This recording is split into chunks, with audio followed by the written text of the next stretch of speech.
Bonjour à tous et bienvenue dans ce nouveau numéro des Minutes Marché en compagnie de Marc Faber. Marc, bonjour. Bonjour Isor. Alors on se retrouve dans quelques instants, le temps de passer en revue l'actualité du mois de juin.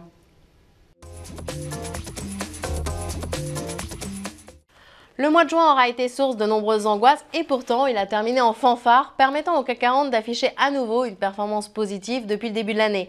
À l'origine de toute cette nervosité, les inquiétudes autour de la situation de la zone euro. Rappelez-vous, début juin, les Grecs étaient en pleine crise politique, ils ne parvenaient pas à former un gouvernement de coalition et une sortie de la zone euro était de plus en plus envisagée. Certains sondages donnaient gagnant les partis qui étaient opposés aux mesures d'austérité.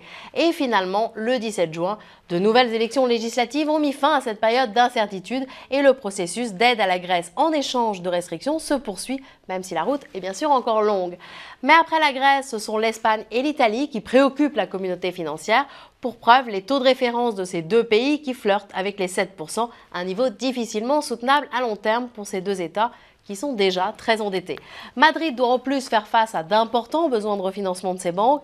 Résultat, l'Espagne a officiellement sollicité une aide financière pour recapitaliser ses banques, une aide qui aurait alourdi encore plus la dette du pays, donc peu appréciée par les marchés. Mais coup de théâtre en fin de mois, après de nombreuses réunions infructueuses, enfin un sommet européen qui aboutit à une avancée concrète avec un accord pour refinancer directement les banques sans passer par les États. Comment? Eh bien sans doute par le biais du FESF ou du MES. Donc un mois de juin très agité avec un euro bien évidemment également très volatile. Voilà tout ce qu'il fallait retenir de ce mois de juin très chargé et maintenant retrouvons Marc Faber. Alors Marc, la vieille Europe est redevenue un peu le centre du monde, j'ai l'impression. Alors c'est un peu prétentieux de dire que la vieille Europe est le centre du monde, mais c'est vrai que les soucis que l'on a pu rencontrer, entre autres concernant la Grèce et des interrogations sur éclatement ou pas éclatement de la zone euro, ont fait que toutes les attentions se sont focalisées sur l'Europe. Sur l'Europe, d'accord, mais il y a tout de même le reste du monde également. Et on voit bien que la consommation de l'Europe est très importante. Alors, est-ce qu'elle consomme aujourd'hui? Alors, l'Europe consomme assez peu et c'est vrai qu'on s'aperçoit plutôt que en dehors de l'Europe, c'est l'Occident qui, en fin de compte, fait que la croissance mondiale s'est quelque peu ralentie. Les pays émergents ont leur propre croissance et on voit bien que celle-ci n'est pas totalement indépendante de ce qui peut se passer en Occident. Donc c'est tout à fait normal de voir les grands pays émergents ralentir un peu. Mais si on revient à votre question sur l'Europe, je dirais oui, les Allemands consommaient ou consomment encore un peu.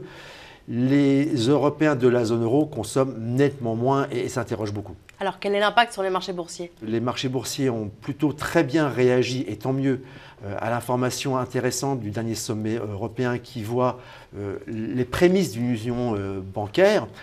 Maintenant, on avait également beaucoup corrigé suite aux interrogations sur existence ou pas existence de cette zone dans le futur. Néanmoins, la macroéconomie n'est pas aussi florissante que ça et on a certainement quelques mois difficiles à partir du mois de septembre qui vont s'annoncer. Alors vous avez parlé de la macroéconomie, mais la microéconomie également n'est pas très florissante. On anticipe aussi des chiffres un petit peu moins bons pour les entreprises. C'est vrai, mais ces dernières avaient quand même fait d'excellents résultats, donc si elles ralentissent un tout petit peu, ce n'est pas dramatique. Donc il ne faut pas non plus avoir une vision totalement pessimiste de la situation. Alors justement, est-ce qu'il y a des éléments porteurs aujourd'hui? Alors oui, on pense vraiment qu'il y a des éléments porteurs, en tout cas à court terme, on va dire ça comme ça. Première chose, les marchés avaient quand même très fortement corrigé à la baisse, même s'ils ont remonté depuis quelques jours à l'issue de ce sommet européen. Il reste malgré tout un certain potentiel d'appréciation, selon nous, limité. Mais néanmoins, le mois de juillet ne devrait pas être trop désagréable. Après, c'est vrai que pour le dernier trimestre, ça sera sans doute un peu plus délicat et toujours volatile. Alors que faire dans ce contexte? Je pense qu'il n'est pas totalement absurde dans ce contexte de se positionner un petit peu à nouveau sur les marchés actions. Nous, on a toujours été partisans d'en conserver et ceux qui ont suivi nos conseils ont pu en profiter avec ce léger rebond. Je pense qu'il serait dommage de ne pas conserver une légère position en action. Marc, merci. Merci à vous. Quant à vous, je vous remercie de votre attention et à très bientôt.